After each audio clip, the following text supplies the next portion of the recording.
I heard your talk last year at the Grace Conference, the importance of the separation of church and state. I sent it to all the pastors I knew, and I think that's an example that we need to get on record for an encouragement for the rest of the upcoming generations. So if you would, tell us what happened in Indiana and Nebraska and Florida. Okay. Several things I could say about that. I've been very involved in issues about separation of church and state. Probably the issues you're referring to when 42 years ago now, a number of preachers led us in Indiana to try to get a religious freedom bill that protected colleges, homeschoolers, Christian schools, and Christian camps and so forth. I was kind of a foot soldier in the effort at that point. We were back in the 80s.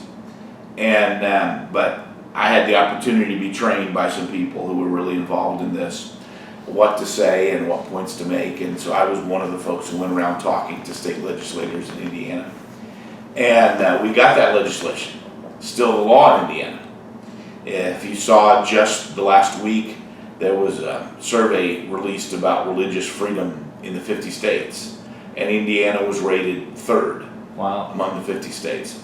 And a lot of that goes back to that legislation that was passed 42 years ago. And I said I was a foot soldier in that, wasn't in any position of leadership, but I got to learn from some people who had really been devoted to the cause of religious liberty and fought for it. Also during that same time frame, when there was a big battle out in Nebraska, which led to Nebraska changing its law after Christian school parents were arrested unjustly and so forth. I was one of 1,200 preachers that went out. And the background of the situation in Nebraska, they closed a church down. And they literally came in, they carried everybody out of the building, closed it down because there was a Christian school there. They said, you can't come back in. We're only going to allow the church to be open 2 hours on Sunday morning, an hour and a half on Sunday night, and an hour on Wednesday night. They put an armed shotgun guard inside the church doors to make sure that nobody entered. And this happened on a Sunday, and they carried people out of the building and threw them out and so forth, and said, we'll allow the church to reopen for an hour on Wednesday night. Well, by Wednesday night, there were 1,200 preachers there. Wow. And who had absolutely no indication of leaving at the end of an hour. And it was really interesting because the church would hold about 200. And so not only was the church packed, it's like there was a wall of preachers around the church. And there are a lot of amazing things during the course of those few days that I will never forget. But one of them, for example, several, everybody had different jobs. My job, along with two friends of mine, was to guard the guard that was in the church building. They did not want the crowd breaking in and harming the guard. Yeah. So we sat there and guarded the guard so that nobody would break in and harm him. But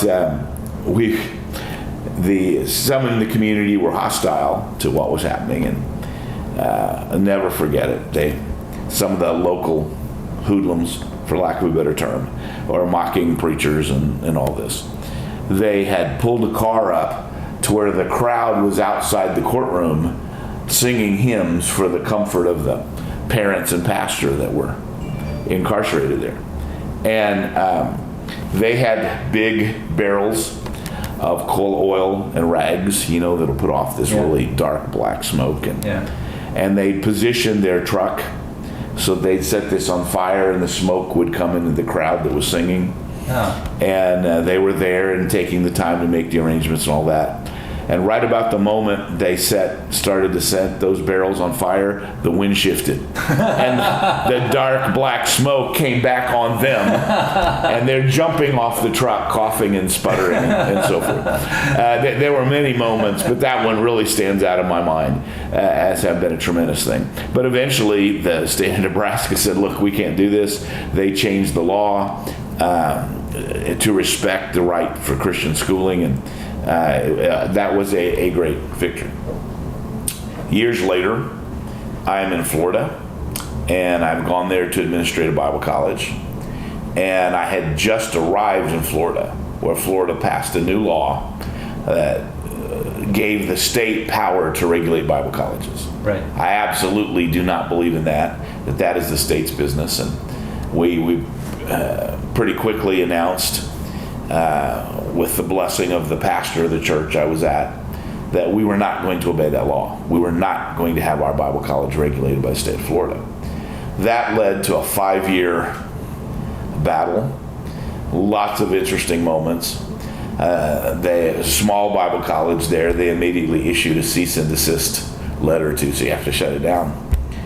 And that pastor and I sort of led the opposition, and so many things from that time that I will never forget. One of them, for example, we're talking, I called, they sent a letter to cease and desist. So I called the Department of Education. I said, okay, you sent your letter. What do you do now? And they said, well, he has to shut the college down. We sent him a letter. I said, y'all don't know much about Baptist history. I said, our people have been burned at the stake, fed to the lions, shot by firing squads, drowned. We don't necessarily jump because we got a letter. Ball's in your court now. And I said, what are you going to do? And I said, you're going to ask the state police to arrest him. You're going to ask the county police to arrest him. You're going to try and file a lawsuit in court. But I said, you need to understand this. If you arrest him, the college is not shutting down. Already made arrangements with the college board. If you arrest him, I'm going to go run that college. And if you arrest me, we have the next person say we're 7 deep. And if you start arresting people, we'll get a lot deeper than that. And I tell this story, and a lot of people think we were fighting these terrible liberal Democrats. It was the Jeb Bush administration, actually, that we were in battle with. And election year was coming up. And I remember saying to somebody from Governor Bush's office, said Governor Bush might want to ask how many religious right preachers he wants to put in jail in an election year. So they didn't know what to do. They don't put any of us in jail. But the law still hangs there. And God, in his own timing and providence, at that moment, I'm the administrator of the Landmark Baptist College in Haines City, Florida. They had a commission that dealt with independent colleges. An opening came up in the chairmanship of that commission. Governor Bush appointed a businessman from Haines City, Florida, to be the new chairman of that commission. His office was 3 blocks from our college. Wow. We had bought 5 buildings from the First Presbyterian Church while we were there across the street from the college. And he was the elder at the First Presbyterian Church who was given the job of negotiating the purchase. Wow. And he and I had spent many hours together working all this out. So I read this in a paper. He's the new chairman of the Commission on Independent Colleges. And so I called and said, congratulations on your position. I said, has anybody in your new office told you yet that we're in defiance of your office, of the law, and that you've been threatening to have us all arrested? Wow. And so immediately we made arrangements. He came down to the office, sat down, talked with us. I went through the whole thing with him, Paul Seft. And he looked at me and he said, I want you to know this. He said, I'm a Christian before I'm a politician. Good. He said, as long as I'm the chairman of that commission, that law will never be enforced.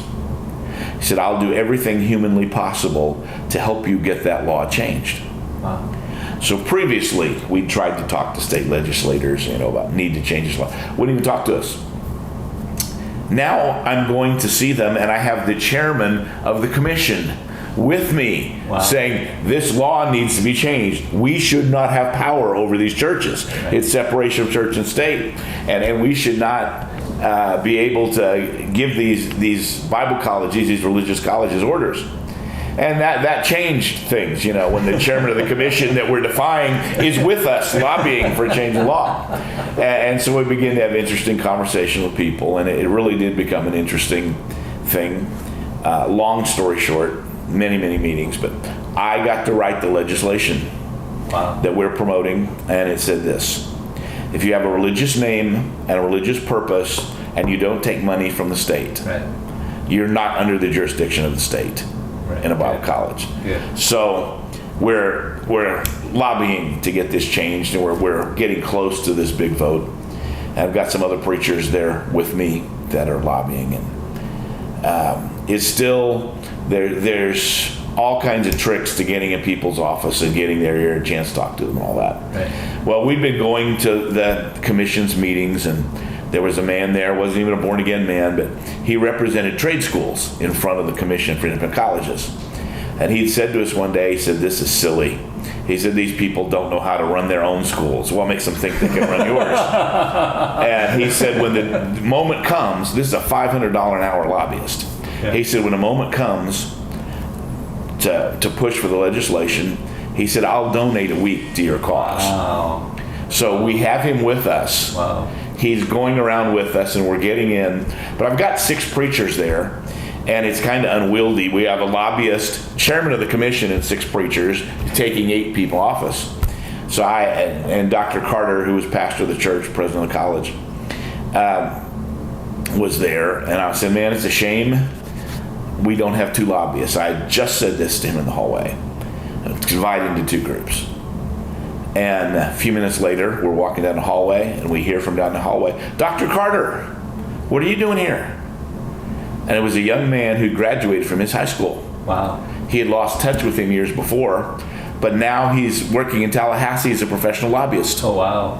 So we explain it to him. He pulls out his phone, calls his boss, said, "Can I have a few days off?" Wow. And we now have 2 lobbyists. Wow. We're divided into 2 groups, and we're Wow. going to appeal to these various people. Well, when the whole thing had started, we'd gone to Pensacola Christian College and asked for their support, and they'd said, "Look, we would support you, but there's no chance this legislation could ever pass. Wow. If there's ever a chance it would pass, we would support you, but there's no chance." Wow. We go into the office of the state rep from Pensacola. We're making our case. He picks up the phone, calls Pensacola Christian College, says, "These folks are here. They're asking for this legislation. What do you think?" And whoever he was talking to at Pensacola said, "Does it have a chance of passing?" And the state rep said, "It's about 50-50 right now." Wow. And Pensacola lived up to his promise. The next day, they had 12 lobbyists Whoa. in Tallahassee. Wow. We now have 14 teams. Oh, wow. And I'll never forget, we getting in one guy's office, he says, "Who are you?" He said, "All day long I have appointments with people lobbying for your bill." Good. He said, "Fortune 500 companies don't put on lobbying efforts like this." Wow. "Who are you?" I didn't want to tell him, "I'm a guy that's hoping I have $10 for lunch today," you know. But long story short, passed by landslide. Wow. And even though there have been attempts to undo the law since, it is still the law in Florida today. Wow. And we have fought to try and get similar legislation here in Illinois. Right. We have not been successful yet. It has passed the state Senate 4 times, Wow. but the state House will not bring it up for a vote. But we're in one of the committee meetings. We go every year, and then as state Senate Education Committee has hearings on this, and the state House has hearings on it. And the Department of Education always sends people to these meetings to speak against it. So we're in there, and I have mentioned previously the legislation in Florida that I authored, and so you got the guy there from the state Department of Education. And he says, "We researched this." And he says, "Since that legislation passed, there have been 351 Bible colleges started in Florida." And he said that as if that was a mark against the legislation. Yeah. And immediately one of the senators from Chicago says, "Man, I wish somebody'd start 351 Bible colleges in Chicago." Wow. But we're still in the middle of that struggle. Wow. But the need to get preachers in churches to understand this, Right. religious liberty does not just happen. Right. And my fuss today with some of our people, I say, "Well, if we'll just do this and this and this, they'll leave us alone. We've got to limit ourselves so they'll leave us alone." That's not how you get religious liberty, by limiting the churches. Right. You get religious liberty by limiting the government. Right. And that is desperately what we need to do, what we need to stand for. It's very interesting to me. I'm really seeing a shift in this, but for a period of time, it was like none of our people understood this. Right. Yeah. The people are waking up. Yes. They realize we are in a hostile world. Yes. These folks are not our friends. And you can see this with what? I'm a big opponent of Bible colleges being accredited for this very reason. It gives the government doors in. And Right. just this week, Supreme Court ruled against an accredited Bible college out in Missouri that does not want to allow men and women to share the same dorm rooms. Christian college. It's a Bible college. It's accredited. You would think that would be without question with our reasons and background. Yeah. And the Supreme Court finally ruled against them on the grounds they're accredited, and that means they've got to follow government policy. Wow. So not only can they say, guys and girls can't be roommates, they can't preclude homosexuals from living in their dorms or transgender from living in their dorms. Oh my. And there is a wakening up of what all this means and where we're at. Right. What happens with all this and where it goes or not, I don't know. But I take great joy in the fact that legislation I wrote is still the law in Florida. Amen. And it was all, again, so many fascinating conversations during the course of all this, and people from the Department of Education when it was hostile. But I go back to Florida for just a second. The legislation passes by landslide finally, and so it's the law. And the Department of Education calls me, and they say, "Look, we're sorry about this misunderstanding that we had." And I said, "You mean that little misunderstanding where you threatened to put us all in jail?" That little one. And they said, "Well, look," they said, "there's an opening on the commission that regulates colleges." They said, "We would like to put one of your preachers on that commission." Wow. They said, "We can't put you on it because the chairman is from the same small town that you are. Yeah. But would you recommend to us somebody?" Yeah. I said, "You know the guy you originally sent the cease and desist letter to and threatened to put in prison?" I said, "Put him on the commission." Yeah. I said, "That will convince all of us you're serious. Yeah. And there's nothing to be concerned." They did. Wow. Governor Bush appointed him. Wow. He goes on to get a 7-year term and then served another 7-year term. Wow. And so I went to his first meeting, get a kick out of it. First thing he goes in, he goes, "I insist that from now on we open these meetings with prayer. We need to open every meeting with prayer and close every meeting with prayer." And it was wild. But it was, Florida has become known to a lot of people as a free state. Certainly not just because of that, but that's an example of it. The religious freedom is there. But it doesn't just happen. Right. Right. It has to be fought for. Right. And you have states are starting to go radically different directions with a great emphasis on freedom, or we're in charge here. You're going to do what we tell you to. Right. Sure. And it's going to be an interesting couple of years. Well, yeah. Now, when you stand boldly, and you're, I take it, willing to be arrested, go to prison. Well, I prefer not. Right. But at some point, this came up several times. Are you willing to go to jail for this? I prefer not to. I visited in jails, preached in jails, and various things of that nature. And I spent 30 minutes in a jail in Vietnam for being a preacher when they were just going to deport me from the country, but I didn't know that. And I don't mean to make a big deal out of that. There's people who spent years and years. I spent 30 minutes. Right. But I'm going to tell you, that was a really uncomfortable 30 minutes. I could do without ever doing that again. Right. But that's not the point. The point is there are principles here that have to be stood for. And they cannot be defended by people who are not willing to pay a price. Right. Right. And so, while I certainly hope that never happens, you have to do what you have to do in order to stand for what's right.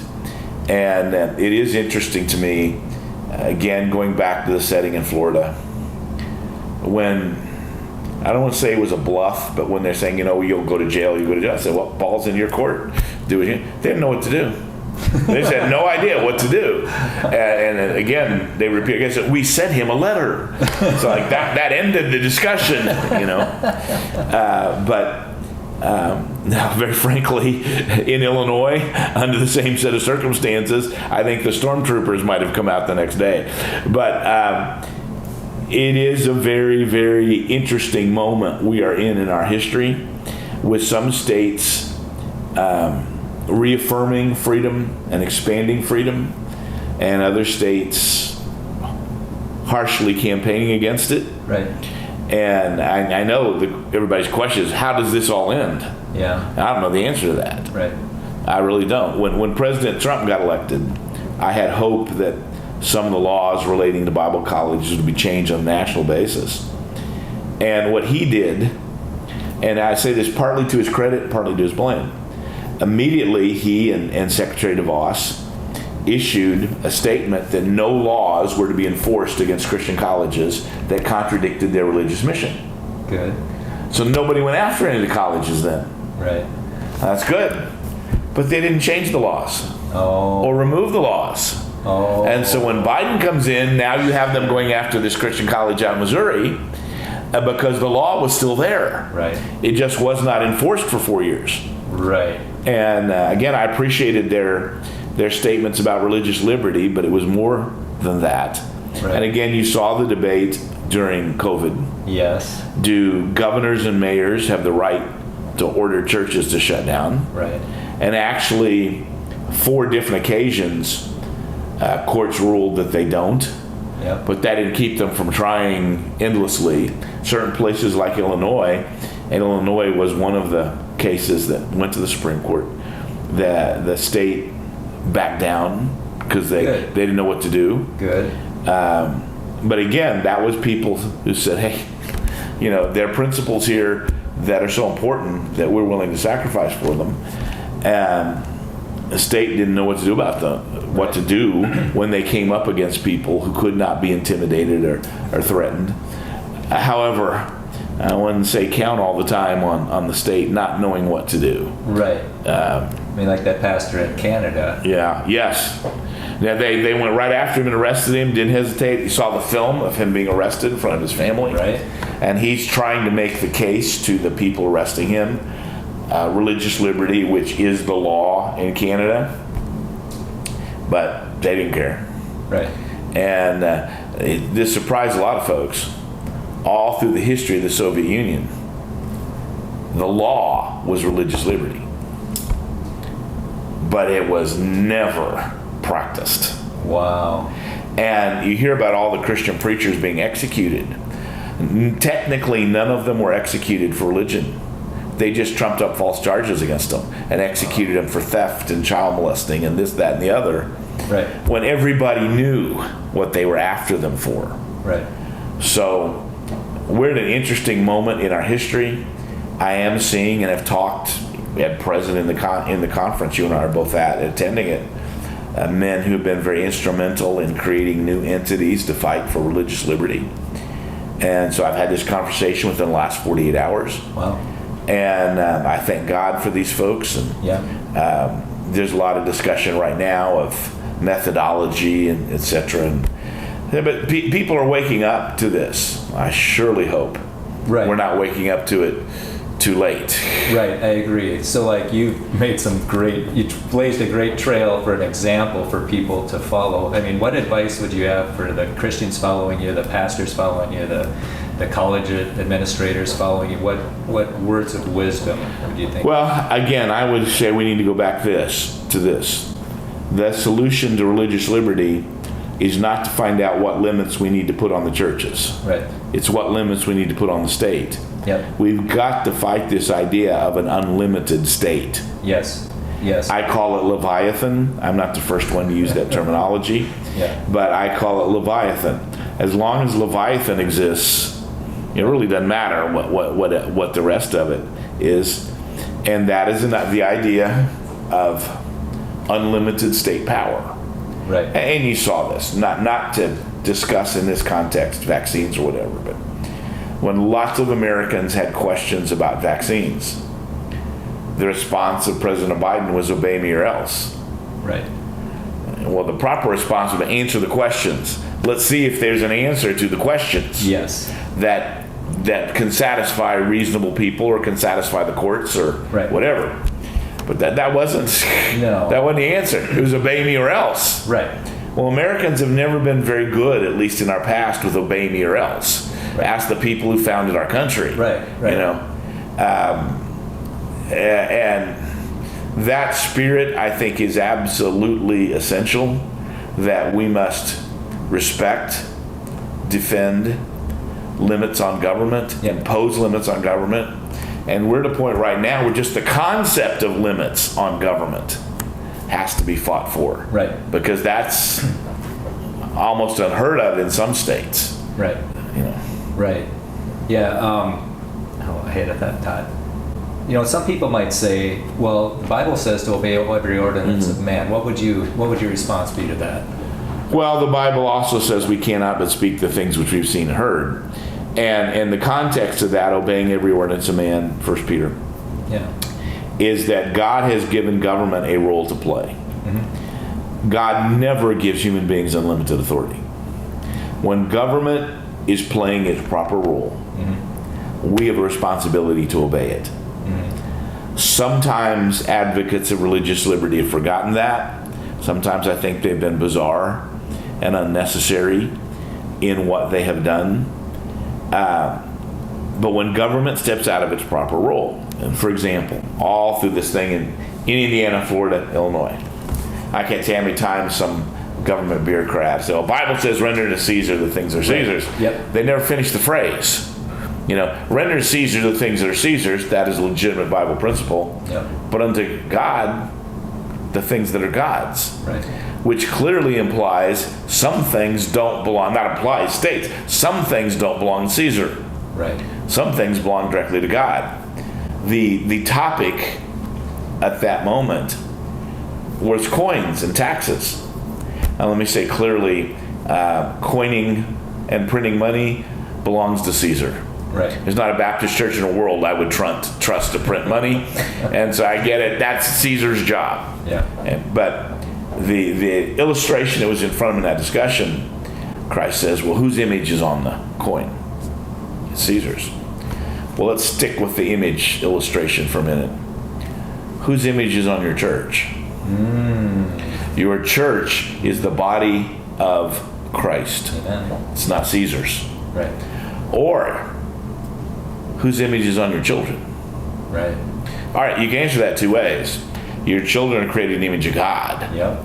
But also, very often, your image is on your children. Yeah. I've seen a lot of children. You take one, well, I know who your mom and dad are. Right. And that's not Caesar's. Children do not belong to Caesar. The ultimate battle of the moment, and I think it's the battle that everybody should put at the top in coming elections. Every politician should be asked, who do you believe children belong to? Right. Society, government, educational establishment, however you want to phrase it, or their parents. Right. I'm not supporting any politician in any setting or any level that is not crystal clear that children belong to their parents. Now, not to the state.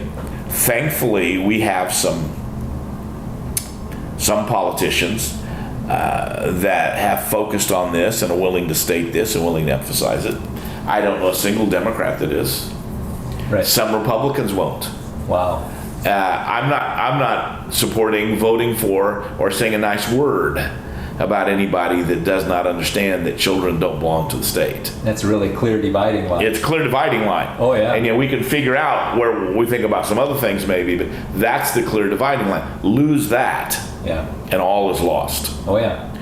And that is the issue. I did some things to try and help some of the Amish folks when I was in Indiana, and the state of Indiana was after them over their schools. And I would ask repeatedly government bureaucrats, whose children are they? Yeah, exactly. But the President of the United States, within the last 2 weeks, just said these children belong to all of us, in justifying the mutilation of children for the sake of the trans crowd. So, well, children belong to all of us. You can't have parents saying their children can't be trans. Wow. And that's what we've heard from the education people over and over again. And we heard that the very last hearing we had here in Illinois on our Bible college legislation, and which passed the Senate. But during the education committee for the Senate, you had somebody from the Department of Education saying, so we can't allow Bible colleges to go unregulated. Because if they go unregulated, they might not accept homosexual students. And the state of Illinois cannot allow that. Wow. Okay. That is where we are. So we're not debating anymore what the proper limits are. Wow. We're debating, are there any limits on government? Wow. Do these children belong to government? Does the government control religious training and religious education? Back when we were fighting in Florida, and I mean, some of it was funny. They had just passed this legislation, we have control over Bible colleges, and they start passing regulations. And one of the first regulations they passed was the size of the wastebaskets that have to be in every classroom. Oh my goodness. Well, honestly, I couldn't care less, about the size of the wastebaskets. But that was representative of, they say, we have the right to control every little detail. Oh, wow. And of course, college I was at, we're not obeying those laws. We've told them right up front. We sent them a letter. Yeah. They sent us a letter. We sent them a letter. We're not doing this. Right. 3 years in a row, they changed the regulation on the size of the wastebaskets that had to be in every classroom. She went out and bought wastebaskets. So next year, that's not the right size. You have to go out and buy new wastebaskets. Oh, wow. The next year, Oh, you have to go out and buy new wastebaskets. It's not the right size. Well, at the end of the day, if that's all they ever did, just to save the trouble, you'd get the wastebaskets that made them happy. But they're never going to stop with the wastebaskets. No. No, it's the camel's nose. Yeah, and it's just, we're in charge here. And that is the whole issue in all of this right now. What we're fighting for today is, are there any limits on government? I know a pastor in Minnesota, when they told him to shut down for COVID, he sent them a letter and said, you have no authority to tell us what to do. And so he stayed open, and then our Attorney General got on a Zoom call with all the other pastors in that community and turned all them pastors against this one. Oh, I'm sure. And he told me that you would be amazed or shocked how many Marxist pastors there are. I mean, is that something you Yes, well, I'm sure that's true. Social gospel. The law we fought in Florida, I just got there when new law was passed that gave the state, was written by an independent Baptist preacher. And the law that overthrew it was written by an independent Baptist preacher. But the actual law we were fighting was written by an independent Baptist preacher, was promoted by the Bush administration. And I can remember after that law was first passed, they were having a public hearing to explain it to everybody so that everybody would know what the new law is. And I went to the hearing. And that preacher is there, and an attorney is there, and he said, there's a new law, and you have to do this, you have to do this, you have to do this. And they had question and answer time. So I have a question. I said, if one of your fellow independent Baptist preachers says no, that's a violation of separation of church and state, I'm not doing it, and they prosecute him, are you going to testify for the state during the trial? Oh, wow. And the preacher says, I'll have to pray about it. Oh, my. Oh, my. And I said, I don't. Right. It's really not really anything I have to pray about. Right. Not something I have to ponder on, not something I think about, not something I have to figure out.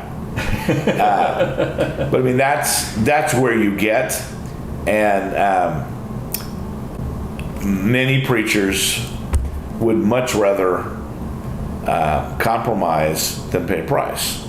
Yeah. There are Marxists out there, even among the ministry, but that's not where most of them are. Most of them say, just don't bother me. Right. Just don't leave me alone. I don't want to pay a price. And part of the model of church growth today that I don't believe is a good model is that, boy, at our church, everything is smooth and everything is sophisticated and we don't have any problems and we're not going to ask you to sacrifice anything and we're not going to make anything. And that's the model of church growth. Mm-hmm. And it's not what it used to be. Mm-hmm. Fussing, fighting fundamentalists. And some of that went too far, I will acknowledge. Yeah. But there was a concept there that the state was not the final authority. And I mean, that's ultimately where the battle is. Right.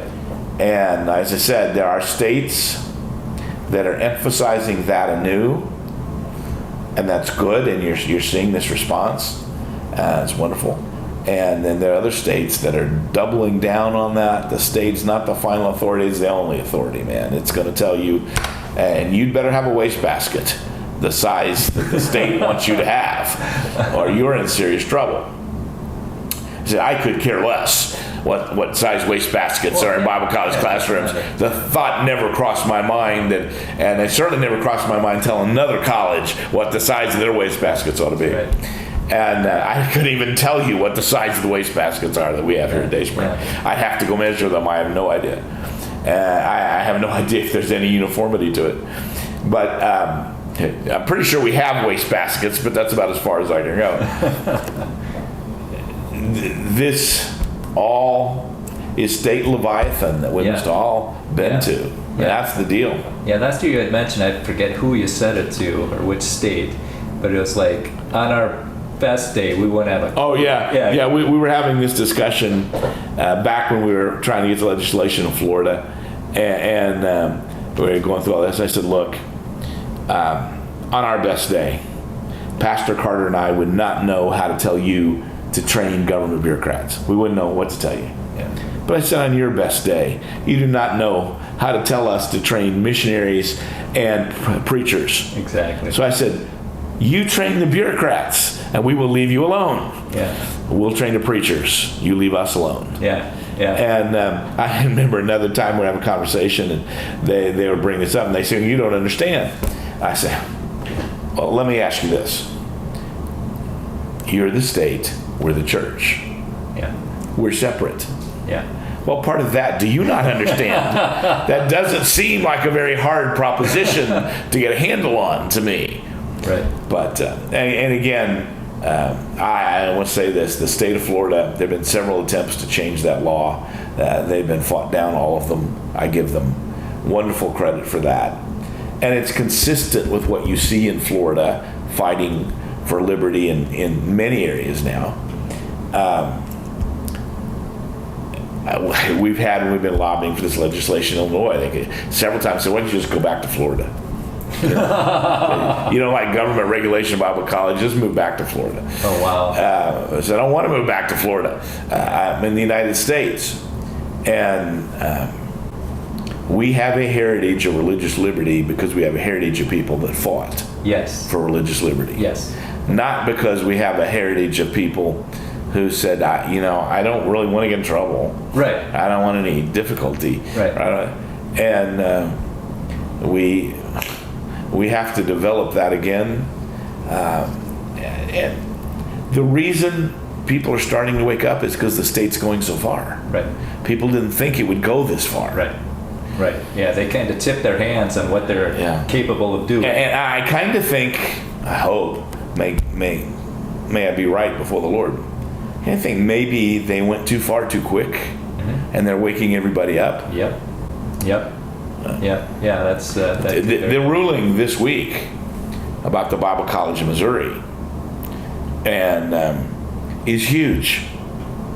It's absolutely huge, because now you're in if you're accredited, you have to give into this. Yeah.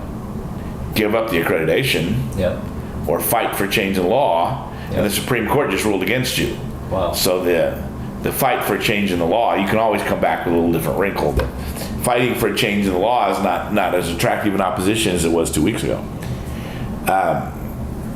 It's just a very, very, as I mentioned, very, very interesting moment, and I'm not the prophet nor the son of a prophet. Right.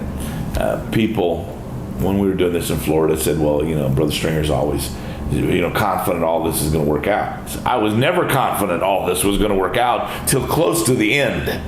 Yeah. About the time we had 12 lobbyists and the state people said, who are you? Right. That you can, so all of a sudden I got to feeling a little bit confident, a little bit cocky at the end, but that's not how I was feeling day by day. Right. And right after that, we had state leadership came and said, well, can you put your team together to help us do this and do that and do that thing?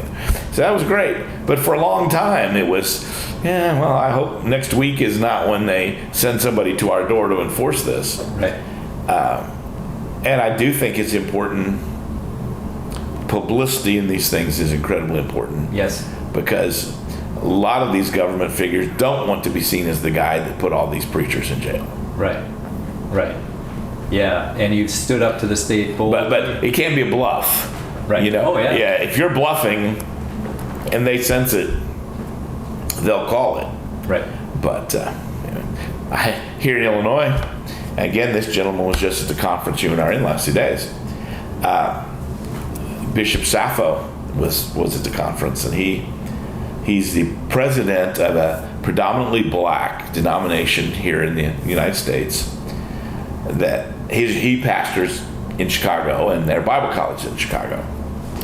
And he was with us on that. He and I did lots of lobbying together. Predominantly black denomination, black church, black college. Yeah. And last year go around was, we're not going to talk to you because you're white supremacists.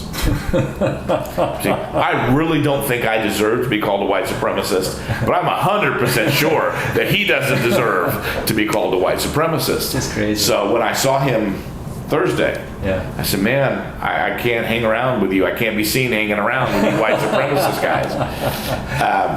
They obviously know that's not true. They don't care. It's all they got. Yeah, it's the calling. Yeah, that's right. It's the game of the moment. Yeah.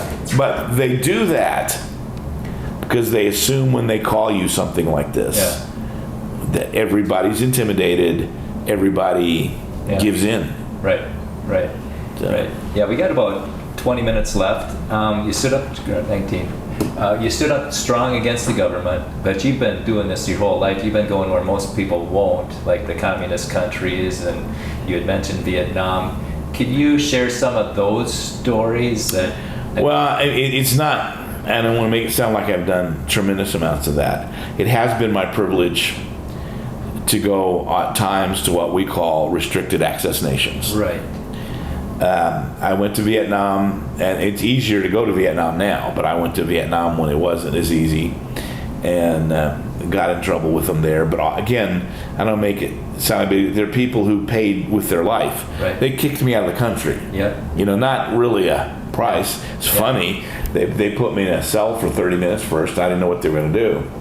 And then they send a guard to take me to the airport, make sure I get on the plane. He had the most unnecessary job in the whole world. Right. He's like, let me have a chance to get on the plane. No one has to put me on it. Let me get on the plane. I'm gone. Oh yeah. I had been to Syria. One of the most incredible experiences of my life was to be in Syria. But it's not that I've done so many of those things. I have done some. Right. And seen it and fellowshiped with Christians who pay the price. And they talk about not if it's or it's when. I was in a meeting with preachers in Syria who were having that discussion. None of them were using if. Every one of them assumed they would eventually be killed for their faith. Wow. They were debating over tactics on how to get the most accomplished between now and then. Right. So, we got somebody, it's in conversations in Arabic, and there was somebody translating for me, and it's in a person's home, 17 years ago. Somebody said, well, let's ask Dr. Stringer what he thinks. Yeah. And so they did, and I said, Dr. Stringer doesn't think there's an American preacher anywhere that should be giving you men advice. So we have no idea how you function. Since then, some of those men have died. Wow. Some of those men are missing. Wow. I mean, this was not idle chatter. Oh yeah. And it is a mindset. And when I was in Vietnam and we met with a group of folks underground, there were 6 widows in the meeting. Wow. Whenever they have meetings, the widows of preachers who have been martyred are there as honored guests. Wow. And it'll put the whole thing into a different frame of mind. Right. And a different discussion. And the one lady was telling me, for example, the day the communists overthrew the government of South Vietnam and officially took control, her husband hugged his family, wished them well, said, I'm not going to make them come looking for me, and went to the church. Wow. And they never saw him again. Wow. We don't know anything like that. No. We think we're being persecuted if somebody says something unkind to us or sends us a letter. It is a different mindset, and it's not impossible that we'll have to develop that mindset here in the United States, because there's certainly people that is their goal. That is what they wish. That is what they would like to do to us. I think, this is personal opinion, much of what happened during COVID was a rehearsal to see how far they could go with this. Yeah. And in some states, they got pretty far. Yeah. Not as far in other places. And some places like South Dakota and eventually Florida, not Florida in the beginning, but eventually Florida. Yep. Places stood out Yep. for representing religious freedom, for example. And but there was a lot of very meek acquisition. Well, we just don't have a choice. And I'm trying to think about the people who founded the United States. Right. Imagine telling them, your churches can't meet. You don't have any choice. Wow. What exactly would you have come across Right. during the course of that? Because that did happen in many of the colonies. It did. And they went right on. And there's a mindset that we don't have because, and it's been a great thing, we've been spoiled in the United States. Yeah. We had religion. We didn't have to have that mindset. Right. And so it was wonderful. Right.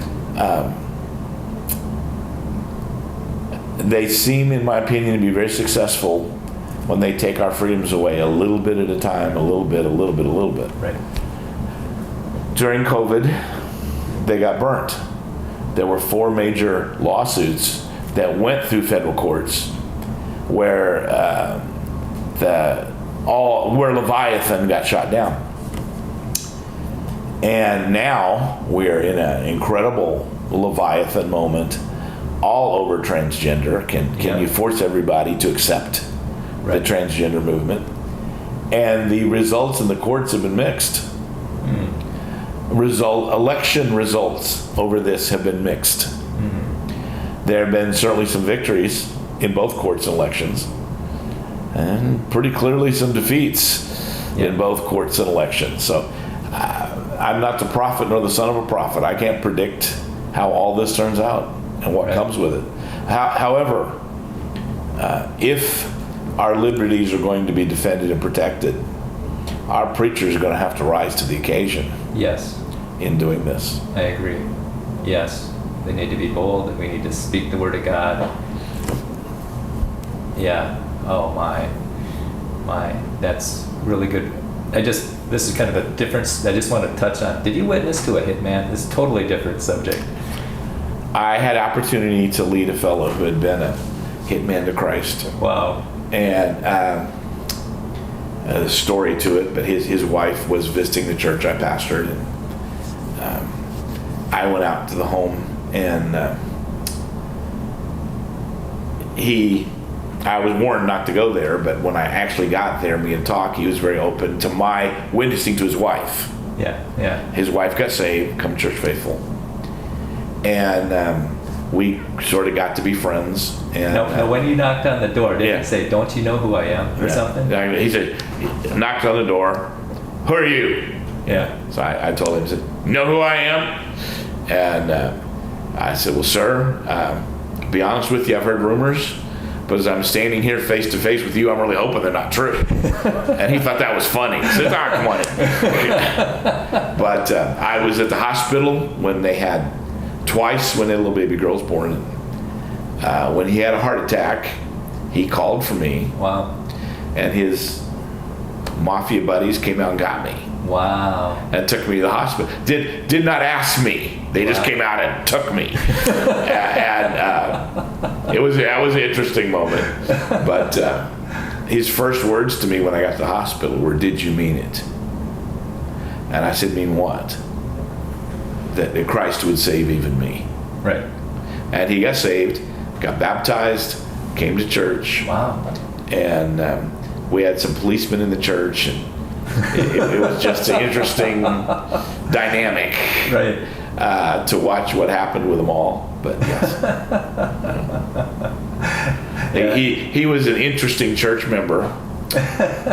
He did not like it when anybody disagreed with the pastor about anything. That wasn't his mindset. And so he made an interesting church member. One last example that pops to mind is that there was a church in Iran or Iraq that the Muslims left alone because of a request that some. Yeah, that was Syria. That was Syria. That was Syria.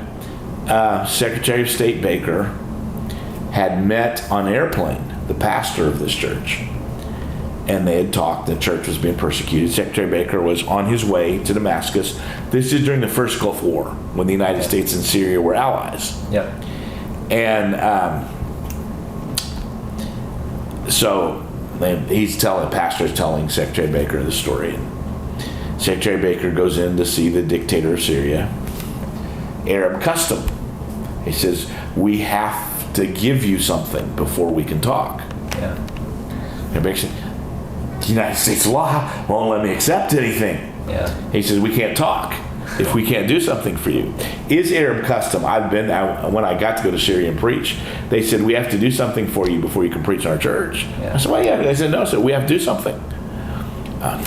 So what can we do for you? They said, well, if we got you 2 suits. Wow. They took me to a tailor and had me 2 suits made. Wow.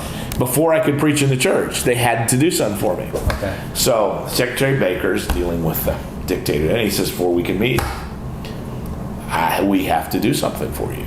Yeah. So finally he said, I would take it as a great personal favor if you ended the persecution of this church. Wow. So the dictator will leave that church alone.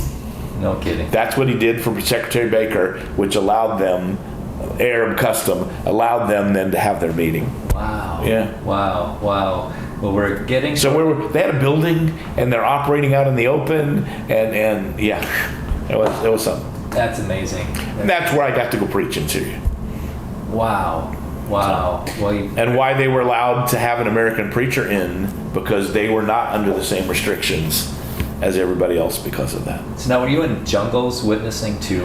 I've had experiences in the jungle. I've been in the jungle of Suriname. I've been in the jungle in Cambodia. I've been in the Amazon River Basin. Different settings in each one of those cases. But yeah, I've been to the jungle three times. Wow. Real jungle. Wow, man, I wish we could talk all day, but we're running out of time. I just want to summarize kind of what we covered, and if I made any, or is there anything you want to say? No, go ahead. And if I get it right, great. If I get it wrong, let me know. Now in Indiana, they were coming after was it a school? Well, yes, there were battles where they came after schools in Indiana. Okay. That's not the same as the legislation. Okay.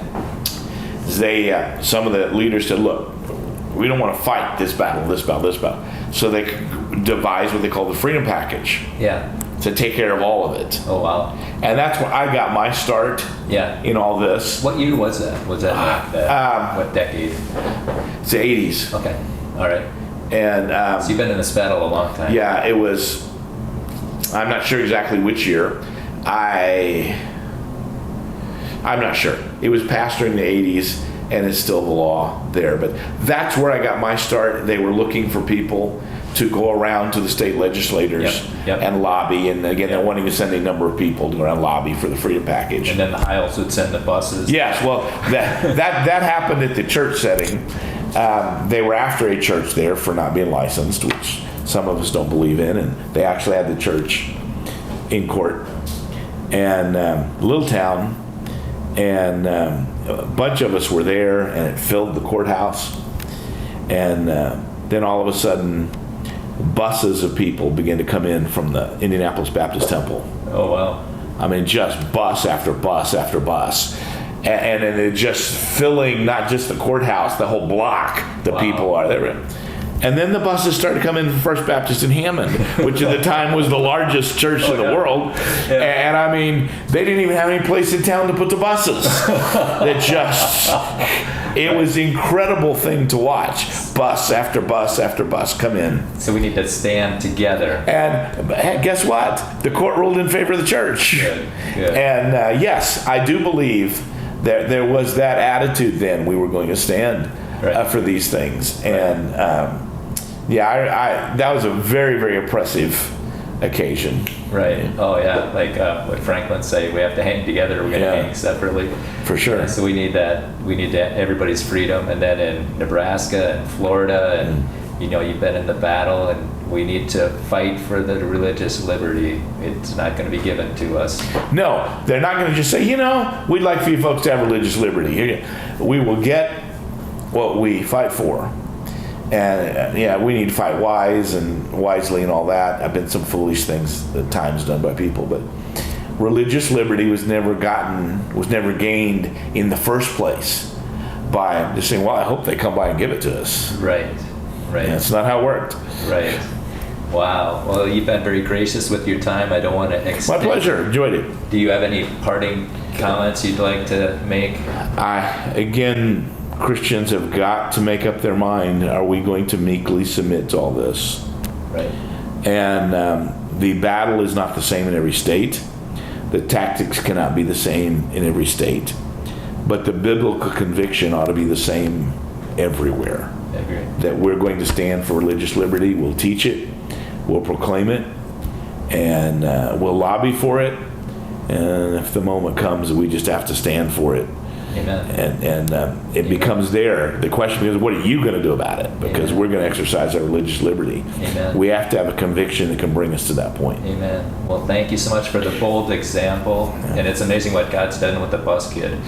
So all you bus ministry people out there, you have no idea the people that's on your bus and what God can do with them. Thank you. So thank you so much for your example. I hope it's helpful for coming generations. God bless you, sir.